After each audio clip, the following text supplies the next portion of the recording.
I've talked to crazy executives, huge investors by just being a real human and just not asking, hey, I need to get this or that from you. My message to you is just like, I love what you're doing and it's incredible.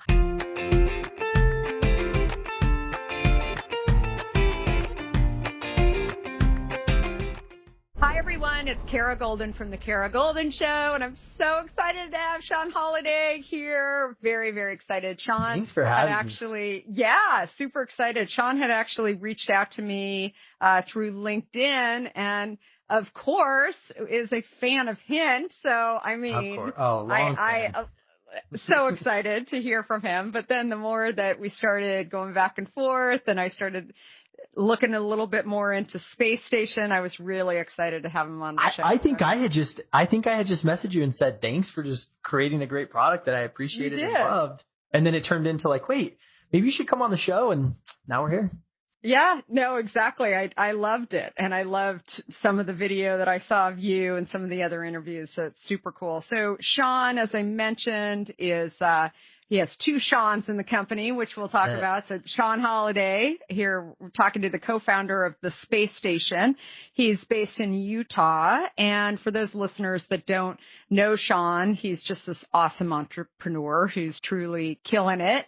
And he's also an angel investor. He's a dad of 4 boys. So I got a girl coming in May. Oh, you're kidding. Congratulations. Yeah. I was the last of 5. Did you know there you that? Go. So, no. Yeah. So I was, I can tell you all about being the 5th kid. So, or tell your daughter. And yeah, I was 4 or 5. So I know kind of right there at the range. That's awesome. Very, very cool. So, he's the business and the brand star you all need to know about. And, Space Station integrations and Space Station gaming have everything from talent management, influencer marketing, gaming, and business development, and just super, super cool. So we're going to hear it all from Sean right now. Yeah, let's get into it. So living in Utah, but where did it all begin? So yeah, I mean, I'll go back a little bit. I'm actually from Arizona as well as you are.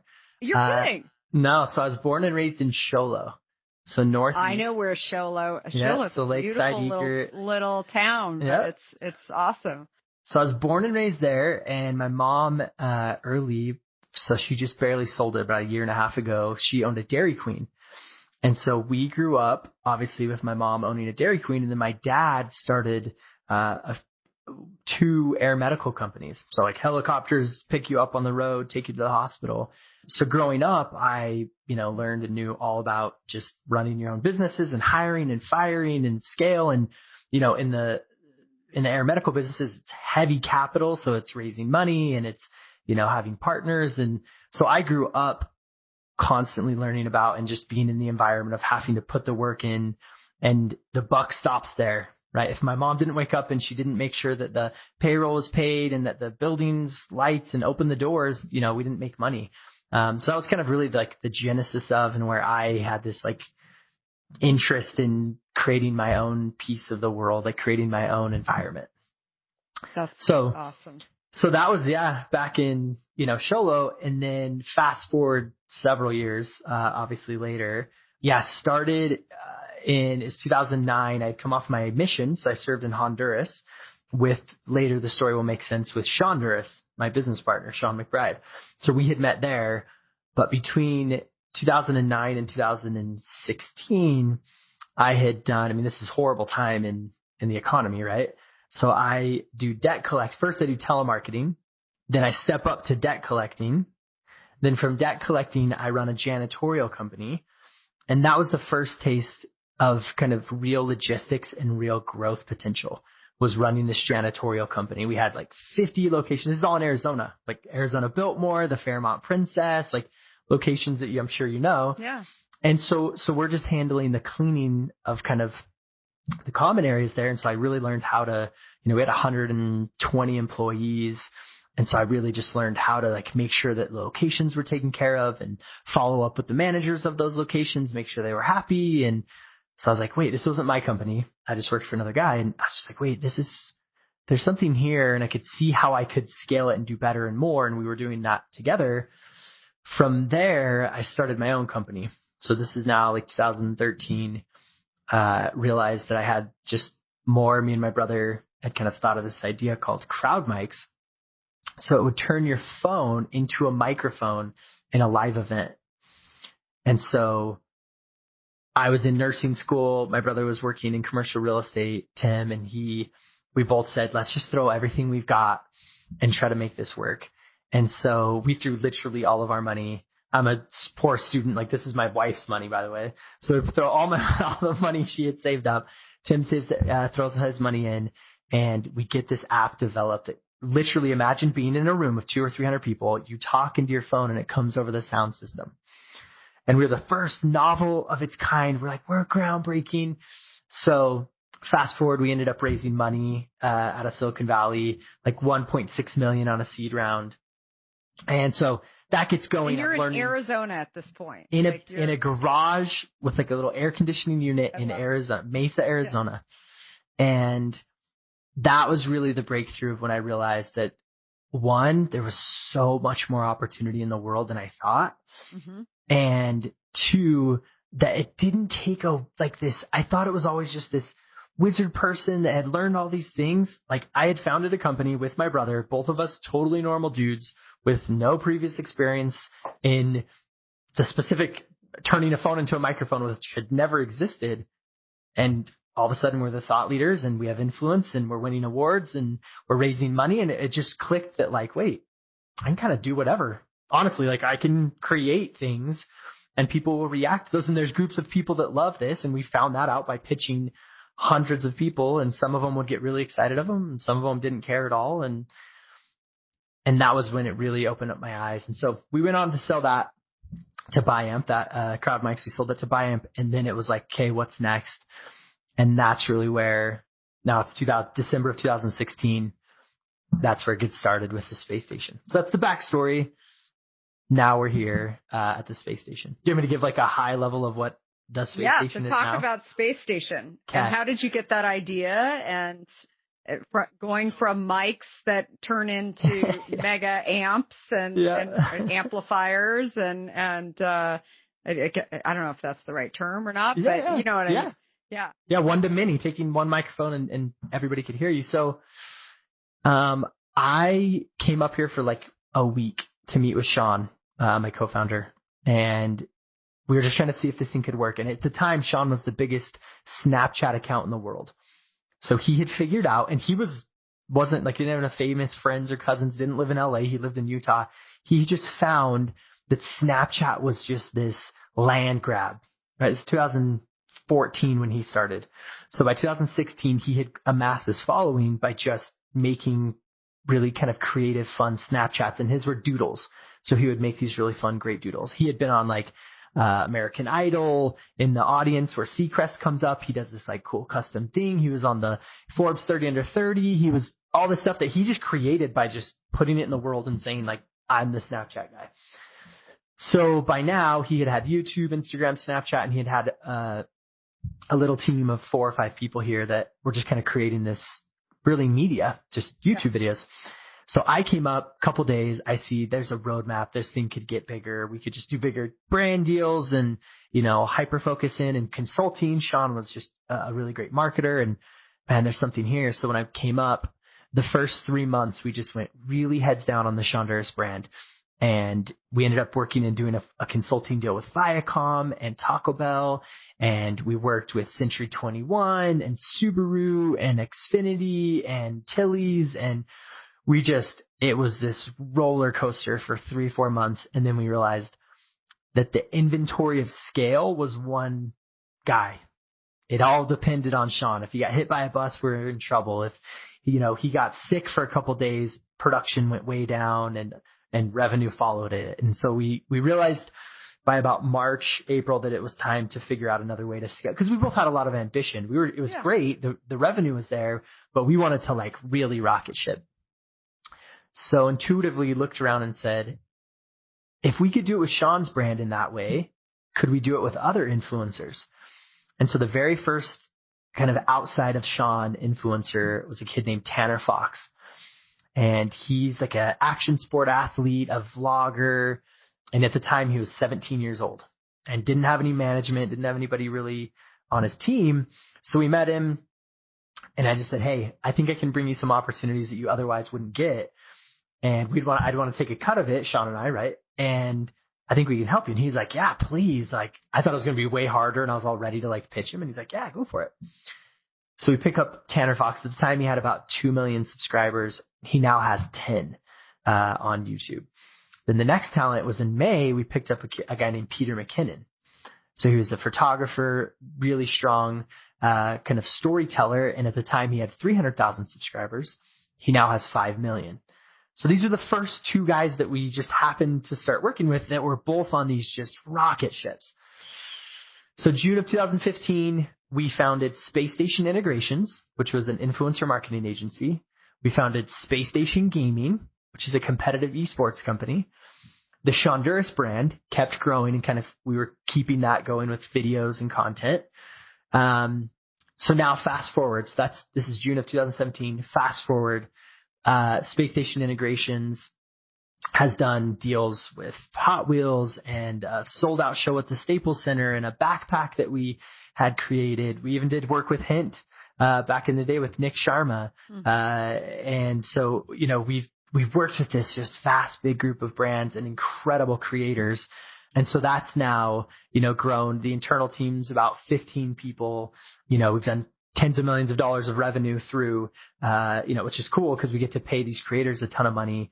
And these brands get these great case studies and growth and revenue. And so that company's done really, really well. Like last year we did 14 million. This year we'll probably do 20 to 25 million in revenue. So that started going. Spacestation Gaming, we wanted one of these 2 companies to work. They both worked. So Spacestation Gaming, fast forward, we won a world championship in Rainbow Six Siege. We're top 3 in the world in Rocket League. We've got a Valorant team. We've got a Smash League. All of a sudden we became this force in the gaming scene where, yeah, we really had a different style, you know, very family friendly. We wanted it to be focused on, you know, great original content that our team was creating. And so, yeah, Spacestation Gaming now has an incredible, you know, community. We've won some world championships. It's got this just really, really great momentum to it. And then size-wise, we've got about 60, 70 gamers and streamers, and then about 20 to 25 internal staff that are on that company. I'm almost done, and then I want a bunch of questions from you. I'm not trying to take over, just talking the whole time. No, I love it. It's yours. All so yours. Then we kept doing the Shonduras brand over those, you know, that 3.5, 4 years. It started a second channel called A for Adley, which was just about having fun and educating kids. It was Sean's daughter, Adley, in the content. And it was really just Sean and Adley having fun and storytelling and teaching good principles of eating healthy and doing your chores and, you know, and having fun. And between those 2 channels, we do about 250 to 300 million views a month. Insane. So those just where generally all YouTube, all on YouTube, yep, all on YouTube. And so those really, really picked up, which was phenomenal. And then in July of 2019, we invested in our first outside company because this was all self-funded. So we've never taken on any investors. We have no, you know, board. The board is me and Sean. And so we'd self-funded all of this. And in July of 2019, a friend named Chris Bennett reached out and said, hey, I've got an opportunity for you guys to invest in a company. We're like, wow, we don't need to invest. We have so much going on here. Like, why would we invest? Like, angel invest in a company. He said, it's called Magic Spoon. Right. It sounds cool. And he's like, it's high protein cereal, keto friendly, low sugar, no sugar. We're like, that sounds great. I mean, we all love cereal. So we invested in Magic Spoon. Didn't touch any other angel stuff, went back to work. July of 2020 comes back. Magic Spoon has grown exponentially, and they're offering to let us in the follow-on round. And we're like, 100%. That's insane. Like, we had been working with them throughout the year doing their influencer. And so we were really stoked. So we invested in July of 2020 in Magic Spoon again. And then from about September till now, we've invested in about 32 other companies. So it's about 1 a week. And so we've just been incredibly active on the angel investment. Some of them are just a cool story that we believe in and just want the founders to have a chance. Some of them are really well-known companies like Olipop or Koya, or let's see what some Oats Overnight. Slate Milk, Via Customer, Wow. Ayoba, Canopy. I mean, the list goes on. And so we found ourselves in this little food mogul spot where we were investing in these incredible fast growing foods. And so now, yeah, the team's about like 70, 75, and then 60 streamers and gamers. So about like 130, 140 on payroll. And yeah, we're not slowing down. I mean, things are looking up and doing really, really well, which is fun. And I'm on this podcast with you, which is great. Where do you spend the most time between all of those companies? I spend probably the majority of my time with Sean on kind of trying to build our leaders here so that that's how scale would ultimately happen, is making sure that they're all confident and can make decisions, and that, you know, we're infusing the culture and the sauce is what we call it of the space station. And then outside of that, I talk to probably 4 to 6 founders a day at all levels, doing 100 million in revenue down to launching their first product, in the next quarter. And that's where we source a lot of our investments, client work, just friends like you. I like to just learn from incredible people. So I spend quite a bit of my time there. And then, yeah, just across the whole thing, a lot of time with Sean. Sean and I spend quite a bit of time together just looking at the roadmap. So social boom, I mean, obviously the other Sean and Snapchat understands that platform, very, very well. How do you think, and you've introduced so many brands as well to social media as a whole, how do you think that has changed over I don't even know what date. You said he's been on Snapchat since 2014. And is that when Snapchat started? It started earlier, a little bit earlier, but that's where, he had really picked up and figured out that it was time to double down and make something out of this. I think not the biggest change, but I think one thing that we've realized and try to teach the industry is that it's a massive, massive market. Everybody's on social in some degree, whether it's on Facebook, whether it's Instagram, YouTube, nowadays stereo or ClubHouse, or there's one popping up. It used to be, Meerkat and Periscope, if you remember. And, there's just been this evolution constantly of platforms and places to go, but there's always humans and lots of humans there. What we found is you can find now these really niche, incredible communities. Mm-hmm. So instead of saying, I want to put paid ads to the world, and if they could just see my product, I know they'll convert, you can say, I know for a fact that women 25 to 45 have an affinity for my product. I want to talk to them. Then you can say, I really love them when they're more keto focused.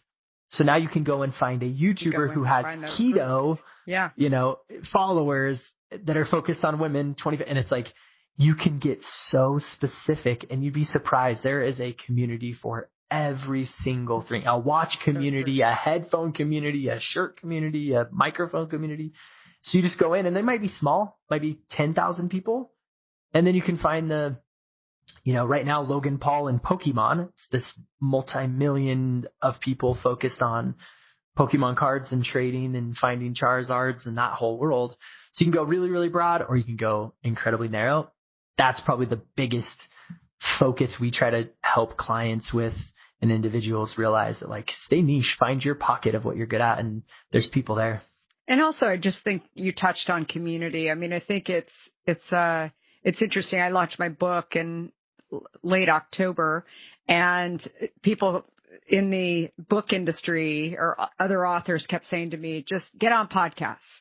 And I said, oh, what podcasts? And they'd say, oh, go get on Tim Ferriss's podcast. And I was like, okay, give me his phone number, right? I mean, it was just, I just didn't know sort of how to do that, right? Or certain, a few others that were mentioned. And so then people would say, well, it's not Tim Ferriss's podcast, but it's somebody else's podcast. And that is a friend of mine, or I can get you hooked up or whatever. So I would take those intros, and then I would get on these podcasts. Anyway, the net of it is between September 15th and the end of the year, I was on 240 podcasts. Oh my, that's and insane. I think you and I met in the midst of that whole thing. And I was just like, it was crazy town, right? Wow. And anyway, I got on Wall Street Journal bestseller list, Amazon bestseller, all of the stuff. And people are now asking me how I did it. And I think it has everything to do with exactly what you are just talking about. And, you know, podcasts are not social media, but it's these small communities. And for me, it was a way too, where initially my publisher, when I was launching my book, they said, okay, look, entrepreneurs are definitely going to love your book, but it's really fascinating the feedback that I've been getting back from CEOs who are hearing me talk about in the book, for example, that I found the beverage industry, and it wasn't that I wanted to become a beverage executive. I actually was going through my own sort of health issues and getting off of Diet Coke. And so it was something that I was passionate about. I mean, people always talk about, you know, when you have kids, like you start to think about things. It's just, again, I think when you fall into these things that you're super interested in, and all of a sudden you've got these ideas for a business, a lot of people don't take that next step. But there's purpose there, right? Right. Meaning your purpose was, I want to get off Diet Coke, so I'm going to find the solution. I don't have all this, you know, knowledge. You're just industry expert. You worked at AOL before. You didn't work at Coca-Cola. Right. So it's like, it was finding that solution. I think that's one, what the communities look like. They're really focused in on wanting to learn how to play Settlers of Catan, or they're really focused in on trying to learn where Tom Brady goes from here and talking about sports, right? It's like, that's that same energy and that same focus you bring to, you know, your workplace, wherever you're working at, or if you're founding a company, you bring that kind of focus and specific energy to solving that problem or being a part of that community as a whole. Well, and so what is interesting about it is that, so the person who was interviewing me for these podcasts, let's say, for example, that it had nothing to do with entrepreneurism. Let's say I was on a podcast for type 2 diabetics.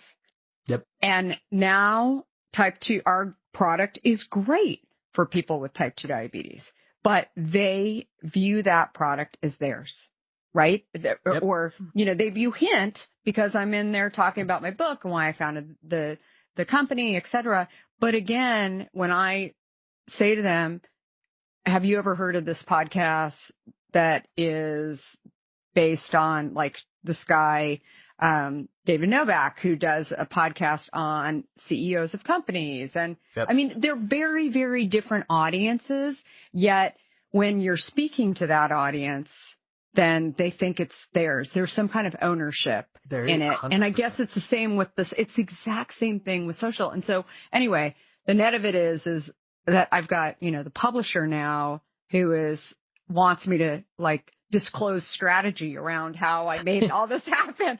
I'm like, I don't know. I'm still kind of gelling. Right? I mean, do you hear what I'm saying? Like, 100%. It's like, why did it work? Yep. And I think it really goes to what you just talked about the influence of these small audiences. And when you're a brand or you're a book or whatever, you show up in those environments, then they jump on it. People don't count the one community, but they don't count the focus and energy in the old 1-to-1 of like your best, you know, your best customers as a referral and comes from we just want the virality. Immediately we just wake up and I want my video to be at 1 million views and this is going to get shared so many times. Truly, not necessarily. Like finding and converting against people that are passionate, the type 2 diabetes, that say this is our thing and we'll tell everyone we meet why we love it so much, more than just the person that casually passes by, maybe even buys it once or gets it handed to them at a sampling. It's like somebody who's willing to invest and see it and love it and tell, like my mom, who talks about it constantly and tells everybody how much she loves it. She's a true advocate of the brand and she has influence, right? Her influence just isn't the influence Sean Duras has to hundreds of millions of people, but her influence is to those around her that take it very much to heart. And so, yeah, I think this new social focus is around, you know, niche communities that really can help you even figure out the voice of your product more than you think in your head or, you know, that you imagine or want it to be. They can actually kind of just help you dictate what it actually is. Like, this is how we see what your product is. Yeah. It's super, super interesting. So I love that. Now you're going to keep me up tonight, like thinking about this stuff. And the podcast stuff that you did was incredible because I think that just proved that if you can do it at scale, there's no one too small or big. They weren't just, I was on Gary Vee's and Tim Ferriss and Joe Rogan. It's like, I was on random this person's and that. To do 200 plus podcasts, there had to be some in and there I'm that still were doing small. them. And it's interesting. Well, That here's were the other small. piece of this that I think is so fascinating is that we sent everybody a code and said, when you post the podcast, say, hey, go pick up Kara's book. And so we're sending them to Amazon to go or wherever to go buy the book. And, but it's interesting how these smaller, very focused communities where people actually know why they're showing up for the type 2 diabetes community or whatever versus these broader ones. The bigger name podcasts that I was on, I hate to tell you, they didn't sell as many books. Yeah. And because people are just showing up because they think, oh, I got to go on and listen to this person because that's what lots of people are doing. So they may have bigger audiences, but do they transact? Yeah. And and we the real like home run is when you have a big audience, that trend, that's when it's just game over. But I think there's strength in, really kind of figuring out and focusing on what that community and what the return and kind of call to action power is, of those people. And I'm a true believer too of building your own, influence. Mm-hmm. Right. And building and focusing on your brand. That content that you produce 200 and something times on podcast can be resurfaced into LinkedIn posts and into Instagram posts and into all this incredible stuff, not just for promotion it's just storytelling of what you're doing and what's important to you. Totally. I think that goes underrated. I think people don't spend as much time as they should. And I think we do a lot of it, but I totally agree with you. I think that it's just not even this conversation that we're having right now, I'm sure my team will come back. They'll be like, wait a minute, back up on this. Like, you haven't talked about this stuff. So it's, it's so interesting. So somebody said to me the other day, just because I know YouTube, we have not at Hint paid a whole lot of attention to our YouTube. So don't even go there because it's really, somebody said to me the other day, and I don't know if this is true or not, but it's the second largest search engine. Yeah. Google is the second. When you think about it, obviously Google is number one. Yeah. Google owns YouTube. In the search, if you were to look up something right now, Hint water, it would show the top results and then it'll usually show that middle section of videos. Mm-hmm. If you want to, visually see what they're talking about. So then people click into there, or people just go to straight up YouTube and type in how to do this or water that's calorie free. And, they'll search as if they were searching Google to just see what content is there around it. Yeah. We've seen tons and tons of traffic pushed through there. Specifically, that's why you got to have the strategy on the other end to make sure you're capturing that, much like the SEO for your website and blog posts and all that. We do very much the similar thing in our description of our YouTube videos where we're trying to target and make sure that no matter how you search us, you're going to find, the Shonduras and Adley brands and Spacestation Gaming and then our partner, influencers we work with, giving them that strategy to focus and say, this is a search engine. Let's make sure that we're in that top, 3 to 5 videos when people find us. I think so many people forget about that. And I think it's definitely something that, I think as I was saying to a person interviewing me earlier today, I said, I think that the thing that I've realized about being an entrepreneur, and I think you obviously participate or agree with this as well. It's like the puzzle never ends, right? You just keep adding on to it. And it's just, I think what would frustrate the average person who maybe wants to get the puzzle and the picture and they want to solve it. And it's just, you just keep adding on. That's the fun. And if you don't have that mindset, then the stuff will make you nutty. There's a challenge every day. Cause like your guys' website, beautiful. Your retail approach and the doors you're in, insane. And then you're like, but our YouTube, like, don't go look at it. It's like, then now 2021's got to be a focus on making longer form content that tells a brand story and convert. It's like, there's always something that we can all kind of learn and focus on. The same in our personal lives. I can drink less soda. I can exercise more, spend more time with my family, do better and more productive at work. I think life, it's just a constant kind of moving target that we just have to constantly adjust to and figure out. I think it's so true. So TikTok, are you where do you see brands on TikTok these days? It's interesting. TikTok is incredibly viral, right? It has just this crazy element of reach and exposure. We haven't seen the conversion there, right? The call to action isn't strong in a swipe up or a click, cause it just doesn't exist. You have to click out, go to their, kind of handle, page, click out of their bio to then get to the thing. So we don't see a ton of like immediate call to action. However, it's really great brand recognition and just kind of brand, top of funnel approach, brand awareness. And we're seeing brands that have grown significantly on there that's driving traffic over to other channels, whether that's Instagram, driving traffic to their YouTube or to their website, based off of kind of the content that they're creating. And then you'll see some like the, cranberry, whatever it was with the guys, Ocean Spray. It's like you'll see some of these pops where all of a sudden it brings them back into the light that they haven't otherwise been in. TikTok though is just, you throw literally, YouTube, you're throwing a very dialed in, curated piece of content that your audience expects 10 to 20 minutes, just really focused, good content. TikTok, you could throw 20 TikToks up a day. Mm-hmm. And one of those will go viral and do well. And the other ones, nobody even like scrutinizes you or cares. It's just like, it's there. And they just kind of look over it and look for the one that's like really, really great. And so I think the approach is just more spray and pray. And then when it goes and you get the traffic and capture it, but it's not quite as, I'm not discrediting anybody creating TikToks. We have tons of creators that create TikToks. Just more the approach is just go. Just scroll, which creates this environment of just more volume than curation. So as a brand, we're seeing brands spend there. We've spent plenty of money there with brands. We spent tons of time there creating content. Yeah, it's fast paced. It's viral.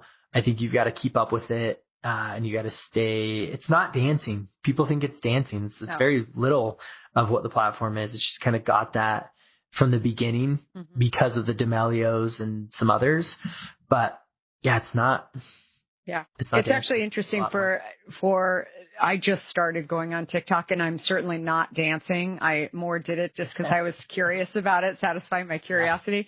And, it's interesting talking about repurposing some content, some of my talks that I've done.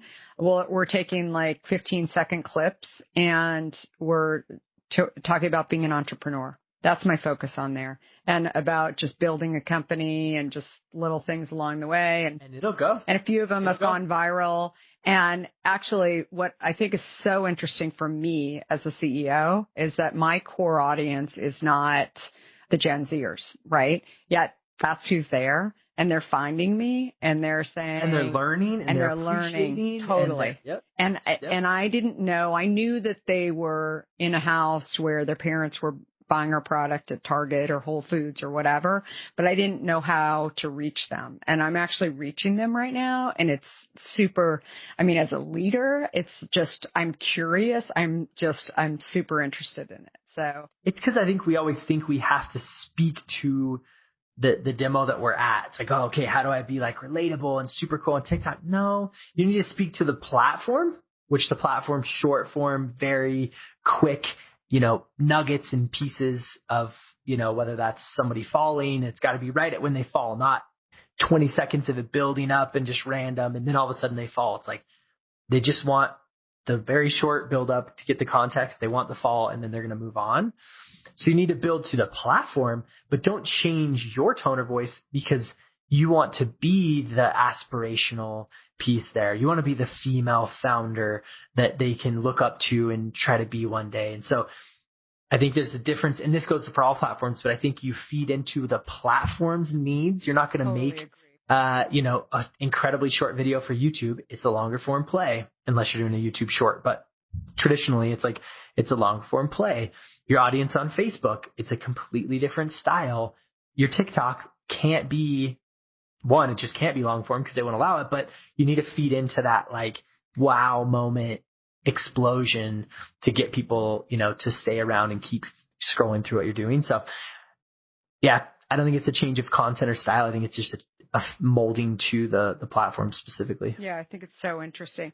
So in building all of these brands, so you probably had doubters along the way who were like that, phone, amp, megaphone thing's never going to work. You're never going to get funded. Now you're going to get into the esports. I mean, I'm sure you had the doubters along the way. I mean, how do you deal with that? And how do you kind of continue having this trying attitude? I think it takes, a village.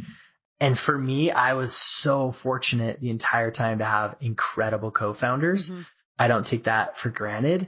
The first one being my older brother, right? In crowd mics and in the microphone, and that he was just this, always I looked up to him my whole life, and he was just this, character that I wanted to be. And so when we got into business together and we're going down that road, that very much the trust, obviously being my brother, and the desire for us both to make something work was very, very strong. But then finding Sean, my current co-founder, and not having obviously like blood brother, but having this trust and this appreciation for each other and this overall goal to make each other's lives just better and funner and more sustainable. And then now being fortunate to make the lives of other people sustainable and fun, and giving those freedoms that we always wanted, when we were trying to work for someone else or trying to build a great company with other people. So I think for me, the doubters and the haters, and we failed a lot. We always talk about all these successes and this and that. We had 3 or 4 or 5 different things that just completely flopped and didn't go. We tried a shoe company, a toothbrush company. We tried a media company with TikTokers in a house. Like, we tried a bunch of things that didn't pan out and just didn't quite go.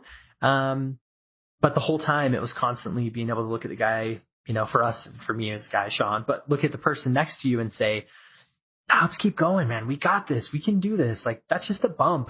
We just got to stay positive and work harder and figure it out. And so all the hate and all those kind of just those naysayers always came. The actual roadblocks, whether it was financial or time, or, me and Sean were today looking through, we actually have somebody that we just hired that is like building the history of the space station from Sean's Snapchat to now. It's like currently like 180 pages, which is cool. But we were kind of going through this today and just remembering like all night trips, literally landing in LA at 6 p.m. and getting on the 7 a.m. flight the next day and getting back to work and just going to work, and flying to Ireland, and then from Ireland to, Washington, then Washington to a conference in LA, then home, just like gnarly stuff. And just remembering like we did that together, and you had somebody that just was willing to do it with you. And so I think no matter what, whether that support group is a co-founder, is a spouse, is parents, a friend, a community, I think it can come in the forms of so many different things, but having someone that has your back, when you have bad days, you can get, jump on a call with and just get through it. Because the next day can be better and you can solve the problem again. Yeah. Another thing I talk about too is the more of those you go through, the more challenges that they're just a challenge, right? They seem really big when you're living in it. But so many people at the beginning of the pandemic were saying to me, like, you seem very calm. And I was super calm because I've been through all kinds of heavy things, over the years, and been through the financial crisis, and, I've seen too much, right? I remember the first legal email I got from another lawyer, and I was like, oh, our company's done. This is horrible. And then just got one yesterday, and it's like, it's not fun and it's not ideal, and we're not trying to put ourselves in those situations, but when they come, you just kind of get through it and figure it out, and it'll work out. Yeah. No, definitely. And I think that that's the thing. Somebody was asking, actually a reporter was asking me, is that age or is that experiences? And I said, I don't know, maybe it's a little both, right? As you go along, but I think more than anything, you start to appreciate things, and some of the stuff I talk about even in the book, when one story in particular got booted out of Starbucks. I mean, that was a bad day on the calendar. Like, it was not good on the timeline. It was a super high point when we got in there and everything was trucking along and we were doing triple what we were supposed to be doing. And then we got bumped out of there. And I was like, wait, you can't do that. We're doing triple. And guess what? They can. Because it's their company. They can do whatever they want. And this is what I say to entrepreneurs all the time. I said, and that was 40% of my overall business. It almost tanked my company. But it's gone. And so today, I don't put all of my eggs in someone else's basket. Oh, trust me. Go like that. I've been there. Yep. I've been there where, we go on whales, right? You got this one or two big whales. And there was a couple times where it's like, pump the brakes. We have to find other clients. We have to figure out how to diversify, because if one of those goes, this whole thing goes. And so it's like, it's being disciplined and looking and saying like, I got to like quickly figure out how to diversify and make sure that we're not just going to tank and put all of our eggs in this one basket and then just. Or one influencer, right? I mean, it's the same thing. It's the same theories. And so I think that, and oftentimes those opinions come when call it being burned or you didn't see it coming or whatever it is. I think even for like somebody's listening to this now and they're not necessarily an entrepreneur or think that they have the confidence or whatever. I think it's also just in your normal work life.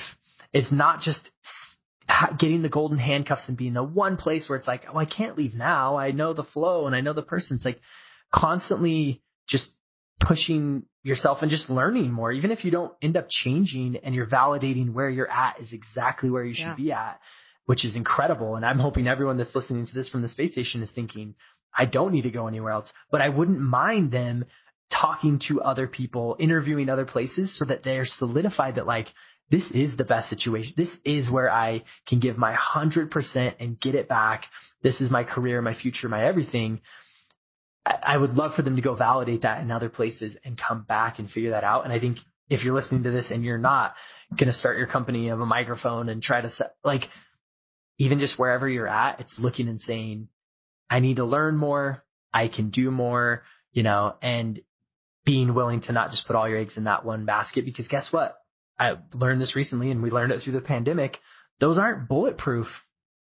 Those places aren't just always going to pay your check and always going to have your bills covered. No, like you need to have a network. You need to have a place where you can diversify yourself and make a phone call when things get weird or tough, because you've already planted the seeds.